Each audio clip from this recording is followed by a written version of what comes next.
Olá, eu sou o professor Maximilian Steiger. Hoje nós vamos mergulhar numa das ferramentas mais fundamentais e, ao mesmo tempo, mais sofisticadas do pensamento, a analogia. E para nos guiar nessa jornada, vamos nos apoiar na síntese genial de Santiago Ramírez, um dos grandes mestres da tradição tomista. Vamos juntos, então, desvendar como é que a nossa mente consegue usar uma mesma palavra para falar de realidades tão distintas.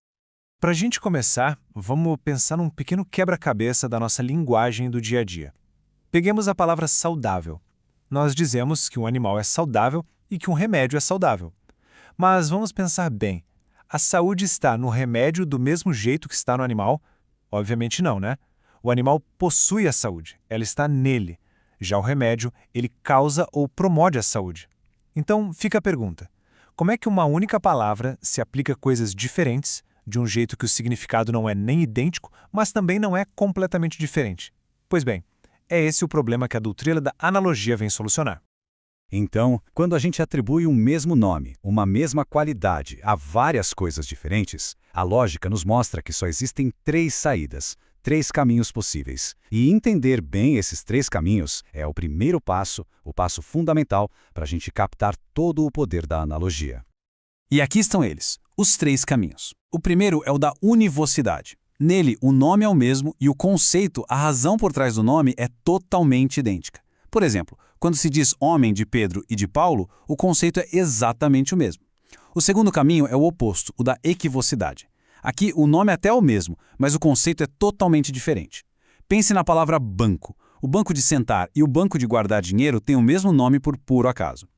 E finalmente chegamos ao nosso foco, o caminho do meio, os termos análogos. O nome é comum, mas o conceito é ao mesmo tempo parte idêntico e parte diferente. É o que Ramírez chama de uma igualdade desigual. É exatamente aqui que a filosofia encontra seu instrumento mais preciso. Agora, para a gente entender de verdade o que é analogia, não basta só decorar uma definição. Ramírez nos propõe uma jornada, uma espécie de escalada intelectual. A gente começa com os pés no chão, no terreno seguro da matemática, e, degrau por degrau, a gente vai subir até o campo mais abstrato da metafísica. É lá que a analogia mostra todo o seu valor. O nosso primeiro passo é a proporção matemática. Aqui tudo é claro, distinto, unívoco. A relação dobro de entre 4 e 2 é a mesmíssima relação entre 20 e 10. É uma igualdade de razões baseada na quantidade. O segundo passo já é um salto da nossa mente. A gente passa para a quantidade virtual. Nós pegamos termos quantitativos como o imenso ou grande e aplicamos a qualidades, a perfeições que não dá para medir. Falamos de uma imensa sabedoria, de um ato de muitíssimo valor. Não é uma quantidade material, mas sim uma intensidade. Por fim, o terceiro e último passo nos leva ao cume. Aplicamos essa noção de proporção à perfeição de todas as perfeições, o próprio existir, o ser. Aqui a quantidade se torna transcendental, porque ela se aplica a tudo o que é, pelo simples fato de ser. Muito bem. Agora que a gente construiu essa noção geral do que é analogia, precisamos afinar nossos instrumentos. Sabe, assim como um bom artesão tem ferramentas diferentes para trabalhos diferentes, o filósofo precisa saber distinguir os tipos de analogia para poder pensar com clareza. E Ramírez nos mostra as duas grandes divisões. A primeira grande modalidade é a analogia de atribuição. Dá para a gente imaginar como uma estrutura vertical, com algo no topo. Existe um termo principal que os filósofos chamam de analogado príncipe, onde a qualidade que a gente está falando existe de forma plena, primordial. Todos os outros termos, os secundários, só recebem aquele nome por causa da relação que eles têm com esse primeiro. Lembra do nosso exemplo do saudável? O animal é o analogado príncipe. O remédio, o clima, o alimento, eles só são saudáveis porque se referem de alguma forma à saúde do animal. E aqui dentro, atenção, tem uma distinção que é crucial. A atribuição pode ser extrínseca. Nesse caso, a qualidade está somente no termo principal. O remédio, coitado, não tem saúde nenhuma em si mesmo. Ele é só chamado de saudável por uma relação externa com a saúde do animal. É só um nome.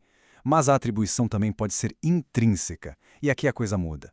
A qualidade do principal é realmente comunicada aos secundários. O exemplo clássico aqui é a bondade.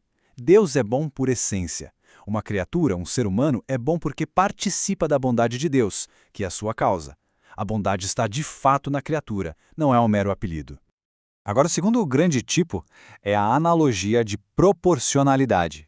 Se a de atribuição era vertical, essa aqui a gente pode pensar como horizontal. A semelhança aqui não é direta entre uma coisa e outra, mas sim entre duas relações. É uma igualdade de proporções. Em vez de comparar A com B, a gente compara a relação de A com B com a relação de C com D.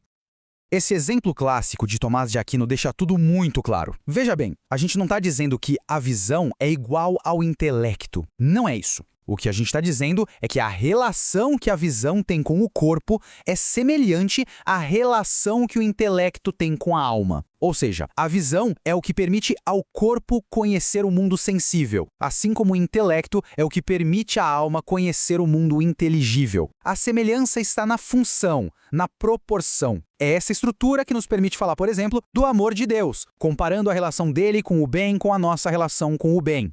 Certo? Nós já passamos pelas definições, pelos tipos, pelas estruturas. Mas a grande pergunta é: e daí? Por que tudo isso é tão importante? Bom, a resposta é que a analogia não é um simples joguinho de palavras. Ela é, segundo Ramírez e toda a sua tradição, o próprio fundamento de todo o conhecimento que quer ir além do mundo físico. Ela é a chave da metafísica. Sem a analogia, o nosso pensamento ficaria preso. Se a palavra ser fosse unívoca, então Deus, uma pessoa e uma pedra seriam do mesmíssimo jeito, o que é um absurdo. Se fosse equívoca, não haveria conexão nenhuma entre o nosso ser e o ser de Deus, e aí qualquer conhecimento sobre ele seria impossível. A teologia seria impossível. A analogia é justamente o caminho do meio que permite a metafísica e a teologia falar de modo racional sobre realidades imateriais, sobre o próprio ser e sobre Deus, partindo do mundo que a gente conhece. É a estrutura que dá ao nosso pensamento a licença para ousar ir além daquilo que a gente pode ver e tocar. E com isso, chegamos a essa frase de Ramírez que é uma verdadeira pérola, um resumo paradoxal e poderosíssimo de tudo que a gente viu. O termo análogo é uma identidade diversa ou uma diversidade idêntica. Essa frase captura perfeitamente essa tensão. As coisas são sim essencialmente diferentes, mas ao mesmo tempo elas compartilham uma semelhança real, proporcional, que as conecta. É nessa união dos contrários que mora toda a força do pensamento analógico. E para a gente fechar, fica uma provocação.